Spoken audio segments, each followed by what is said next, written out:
Being compliant is just straightforward. Being maliciously compliant? Well, that's another story. Welcome to this episode of Malicious Compliance. Our first one is from Boy in Black 13X. My compliance was malicious for the ex-husband. I'm working in the billing queue in a call center for one of big three telcos, and the client calls in regarding a billing concern. This lady calls in, is puzzled why she got charged a one-time fee $49 for a wireless access point. It's Gen 1 equipment for the wireless set-top boxes for Optic TV. She's even more puzzled why she would have that charge when she doesn't have TV services from us. And I inform her she does. It started more or less a month ago. She's disputing that because Optic TV isn't available in her area. Now I'm confused. She lives in a small town and there's no Optic TV there. I do a little digging and find out that someone, now ex-husband, was still on her account and got a 3-year contract to get free TV for Optic TV and internet. She begins to cry on the phone and tells me how her now ex-husband had an affair with a younger woman, divorced her, milked her for as much as he could, and apparently is still milking her for more. He totally ghosted her, moved to Alberta, changed his email, phone number, blocked her on all social media, etc.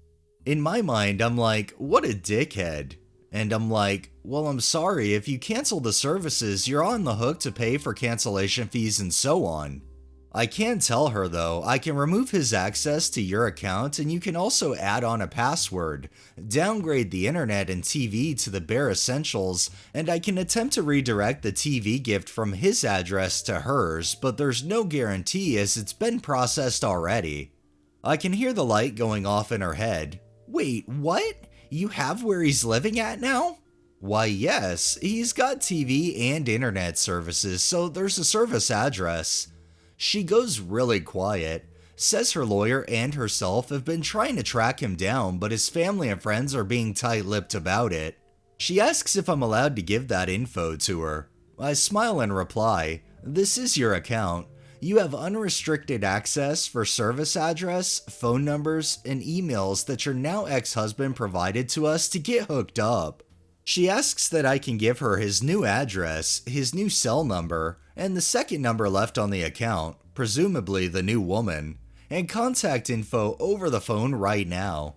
I asked if she had a pen and paper handy. She was so ecstatic, and after giving her all of the details from her account regarding the second service address, downgrade everything, and he was a hockey fan and there was a game playing right now with his team.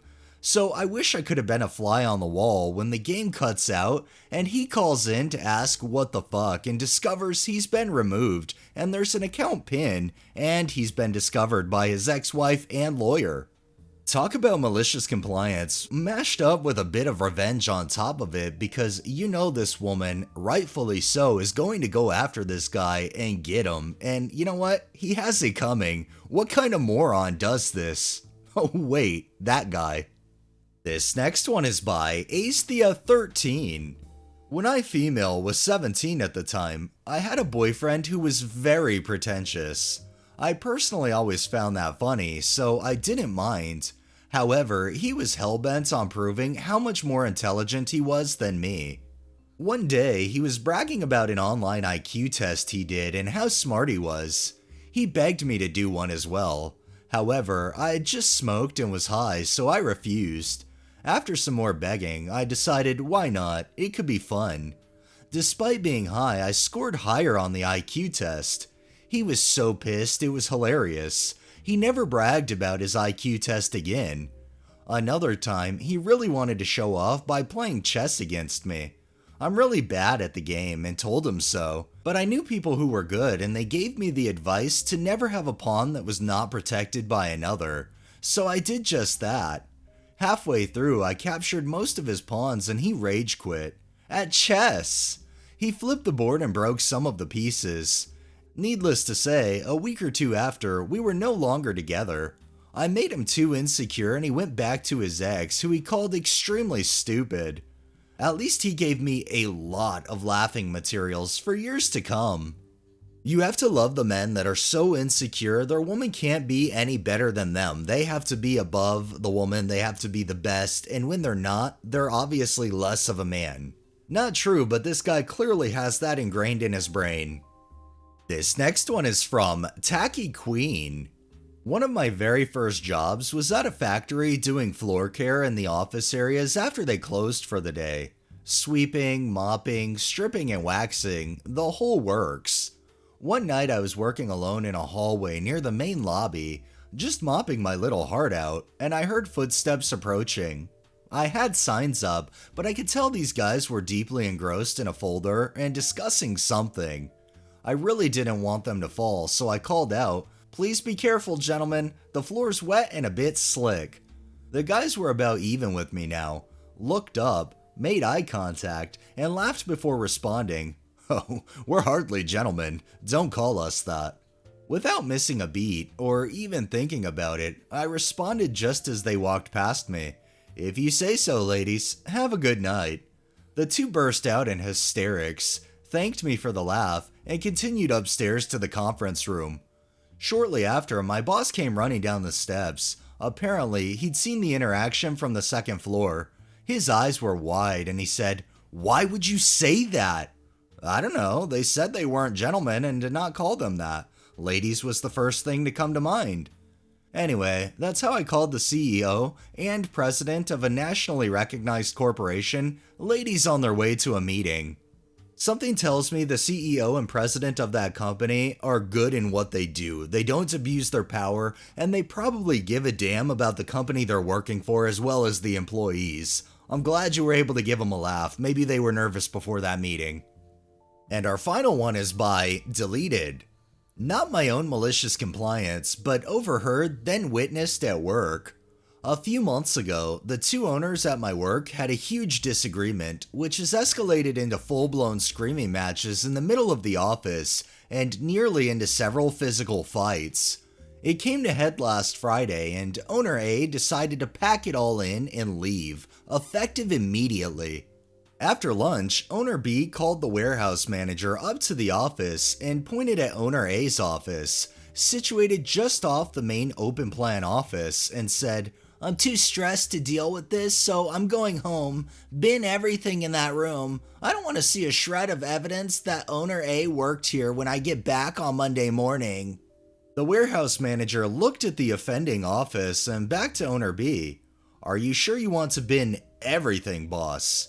Owner B looked ready to explode already, and apparently this extra bit of clarification sent him over the edge. "Did I stutter? Get rid of everything in there, or you can clear out your desk too."